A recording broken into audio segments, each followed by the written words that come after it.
Menghadapi perdagangan bebas, Administrator Pelabuhan atau ATPEL Teluk Bayur Padang telah memberlakukan aktivitas di Pelabuhan Teluk Bayur Padang selama 24 jam. Aktivitas ini 2 kali lebih lama dari yang dijalankan tahun lalu, yaitu 12 jam. Dan semua stakeholder sudah menyatakan kesiapannya. Kepala ATPEL Teluk Bayur, Purnama Sembiring, mengemukakan hal ini ditujukan untuk mendukung dan mengantisipasi lonjakan kapal, serta barang-barang bawaan yang datang dan pergi dari pelabuhan. Sementara itu, seminggu setelah diberlakukannya CAFTA, belum terjadi lonjakan signifikan pada lalu lintas kapal. Selama ini, setiap bulannya hanya 35 kapal yang masuk dan keluar di pelabuhan ini. Rata-rata, barang bawaan yang dibawa antara lain minyak kelapa sawit dan getah, yang dibawa ke Amerika Serikat dan sebagian negara di ASEAN. Tapi kalau melihat trendy untuk free trade di awal bulan ini memang belum kelihatan. Memang kalau kita lihat di pasaran ini memang sudah banyak barang-barang Cina, tapi untuk Teluk Bayur itu tidak ada yang strike. Jadi kalau dari Cina misalnya, dia melalui pelabuhan Tanjung Priok. Jadi dengan kapal-kapal feeder diangkut dari Tanjung Priok menuju Teluk Bayur.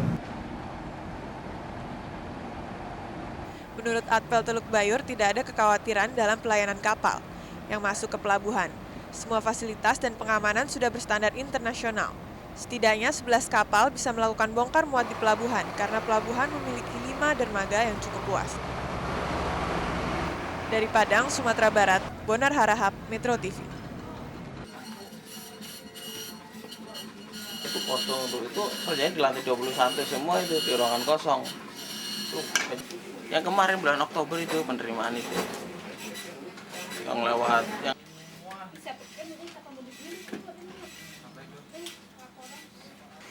capek deh.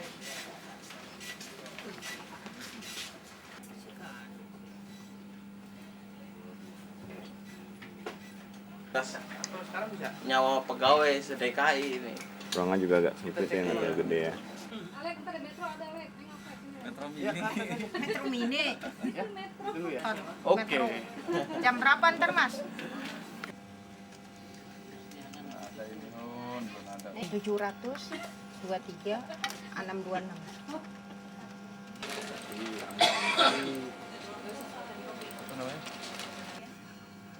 Iya Pak. Iya, oke. 2007 dia bilang. Iya.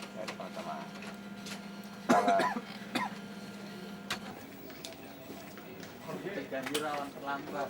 Hati-hati berangkatnya pagi. 1 menit 10.000 potongannya. Iya, 10 menit 100.000. Enggak 1 menit belum. Hanya itu mah terang aja sendiri. Sudah itu lancar. Jadi menghina lagi Ciganjur. Gue sangat buncitnya. Makanya lo harus ber-PKP mau ke Ciganjur. Iya. Dia macetnya benar semua.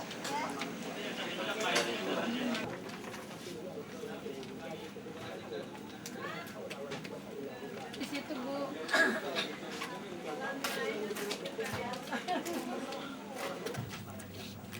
Keputusannya ada di tangan Daryanto. Mulai berkas masuk, Pak. Berkas masuk. Bukan staf sekretariat ini campur yang naik pangkat staf sekretariat semuanya. Kebetulan kita mau minta tanda tangan Bapak Pegawaian dulu. Kan ada di Ini udah di tangan terlambat nih 30 menit. Oh iya. Baduti Lambat diapain tuh Pak? Ada potongannya. Nanti kan lagi ngejar lagi.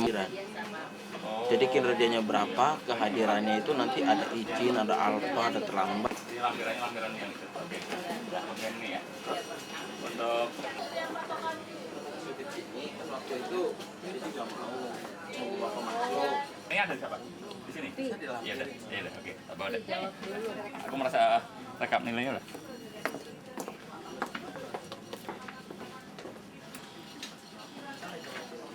Karena nggak ada yang terlambat.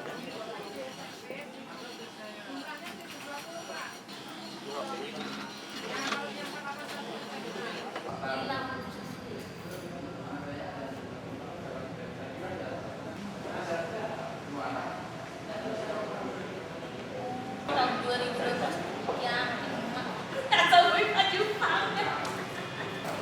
Aku yang kasih yang begitu. Iya.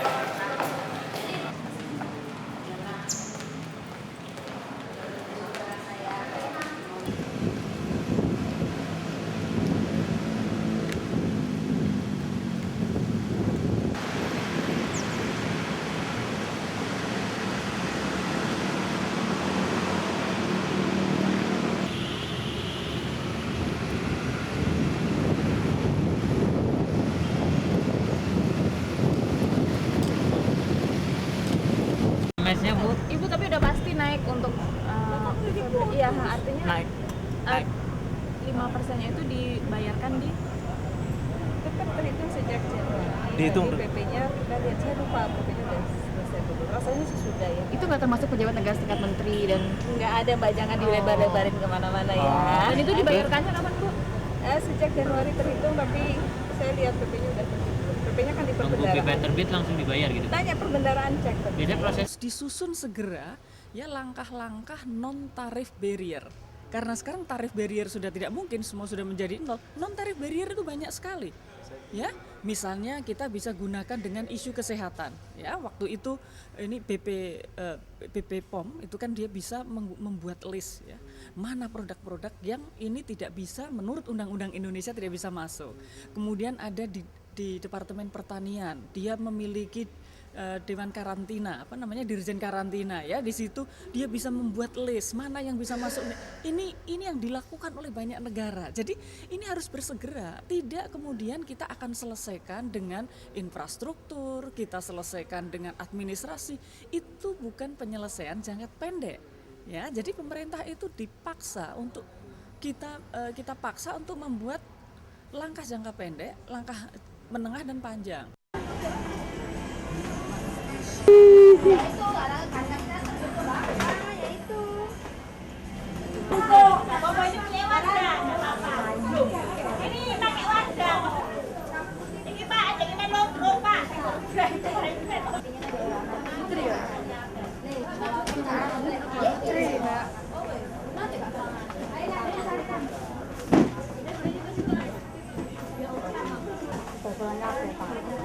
Tangan.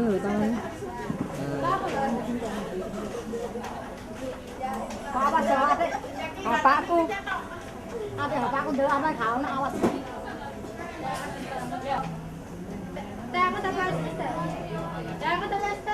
Aku biasa nyongkok.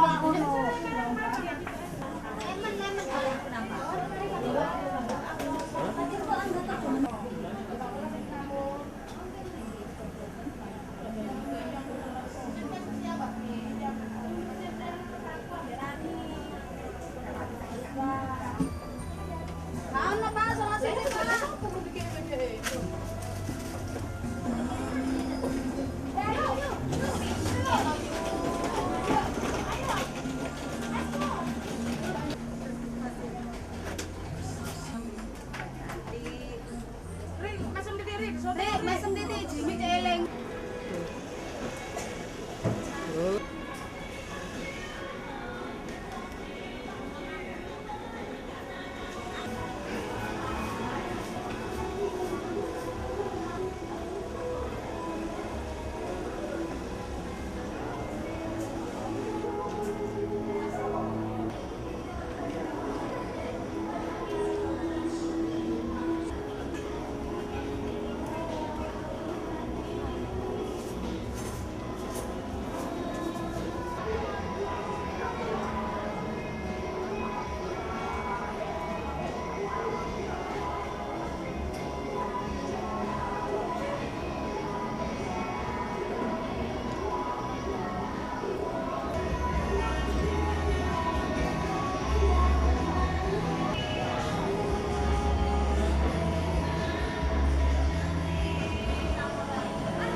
Indonesia rata-rata lipstick Indonesia 20.000 satu.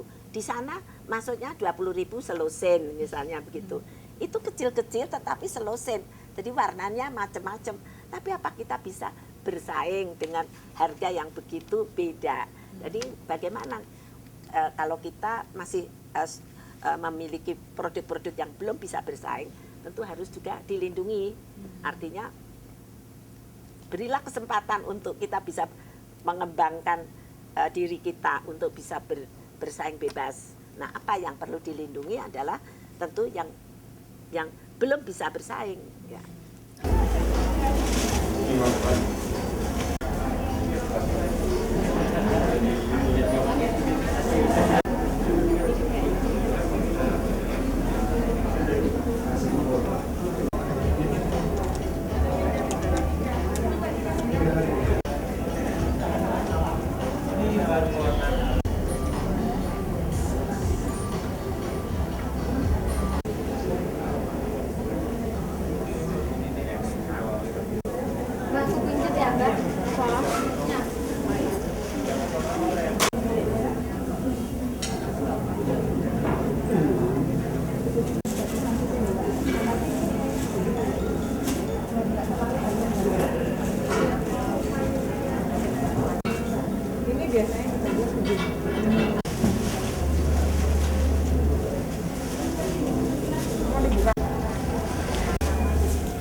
menyiapkan pekerjaan-pekerjaan agar kita bisa cepat selain mengadaptasi itu, tetapi menyiapkan agar si para pengusaha di bidang kosmetik ini ya memiliki, karena kita sekarang untuk POM aja susah misalnya, harus ini harus itu. Nah ini harus, saya dari Jawa Tengah misalnya ada pembuat sabun, udah lumayan dia mau berkembang, tapi nggak, karena masih kecil sekali, tidak memiliki persyaratan agar untuk mendapat surat dari Ditjen POM.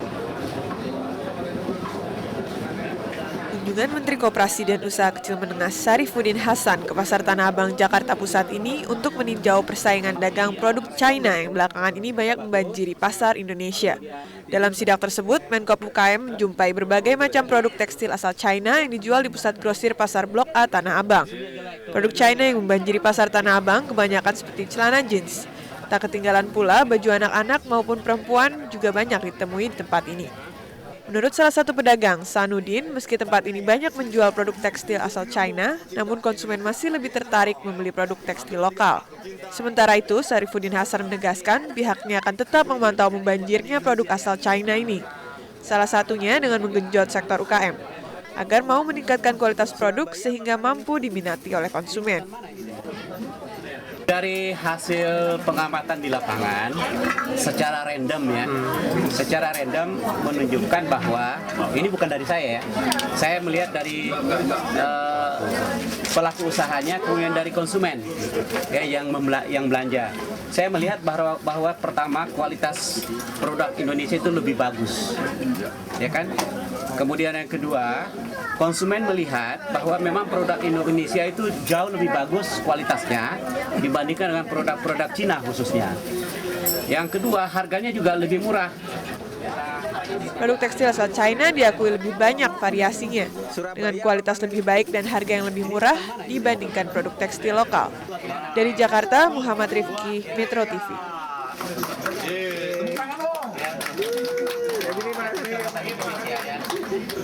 Ternyata di Pulau Jawa plantation untuk tebunya udah habis tanahnya. Tapi hari Senin besok setelah kita lobby-lobby, hari Senin besok mau ada MOU Menteri Kehutanan, saya, Menek BUMN, Menteri Pertanian. Ada 500.000 tanah ex hutan yang terlantar itu mau diserahkan kepada kita dalam rangka tebu ini, yaitu di Sumatera dan di Sulawesi. Jadi solve udah. Ladies and gentlemen, services development. Our strategies must the success, the industrial clusters we develop can only succeed. Policy ideas that will serve business. Services, industries. Let me start. I am very pleased and honored to, secondly, because the topic is really important and very close to the leaders of Indonesia in government, in the private sector and in other institutions to make modest contribution to that big leap forward and neighbors. The services industry, the modern of a tradable modern services industries, beginning with call center. Tadi itu menganggap perlu dilakukan dialog intensif mengenai masalah services jasa, karena dia megang peranan penting dalam implementasi dari sektor-sektor, dan services ini juga bisa jasa kita besar dong, ya bisa lebih dari 40%. Dan kedepannya justru itu yang penting, jasa itu yang akan compete itu secara global. Besok saya dengan 5 menteri ke Batam juga dalam rangka meningkatkan services ya. Bukan hanya masalah custom saja, tapi juga melawan one stop service dari BKPM dan sektor-sektor yang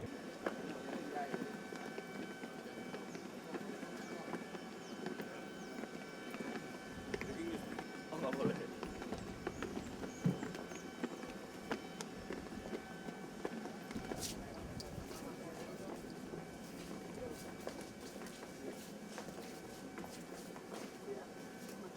Makassar.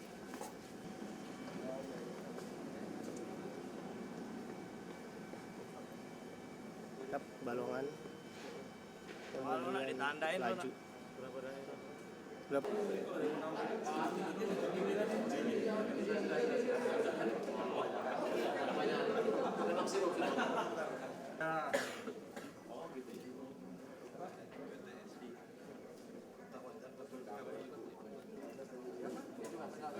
Tadi naik taksi tadi, pas ketemu di jalan itu. Mengatakan mudah-mudahan direksi, kalaupun diangkat direksi. Di dalam 6 tahun terakhir, 7 tahun terakhir, bahwa sampai 5 direksi waktu itu kan, sampai saat ini direksi yang diganti. Nah, kami melihat dari direksi ke direksi, ini pergantiannya kok seperti tidak terencana dengan baik. Yang saya harapkan bahwa kami mendukung rencana perombakan direksi dari Kementerian BUMN, ya, namun tentunya perlu didasari oleh masalah kinerja. Jangan karena aspek politik atau ada aspek-aspek lain. Contohnya misalnya bahwa Pertamina ini kan banyak orang punya kepentingan. Perubahan ini jangan dijadikan sebagai bancakan untuk kelompok-kelompok.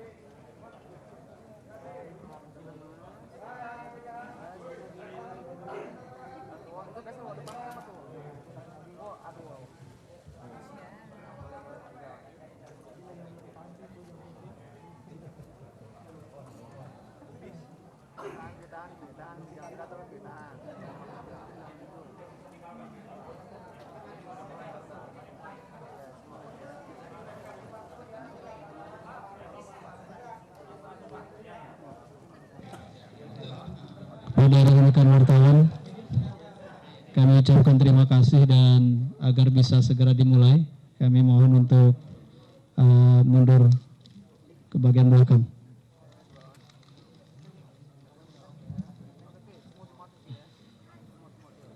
Laporkan bahwa telah KSKSK, karena yang datang ialah Menteri Keuangan, Gubernur Bank Indonesia dengan stafnya mengatakan bahwa telah dilakukan bailout kepada Bank Senturi. Saya tanya kenapa? Ada apa Bank Senturi? Sampaikanlah bahwa ada masalah, ada kerugian,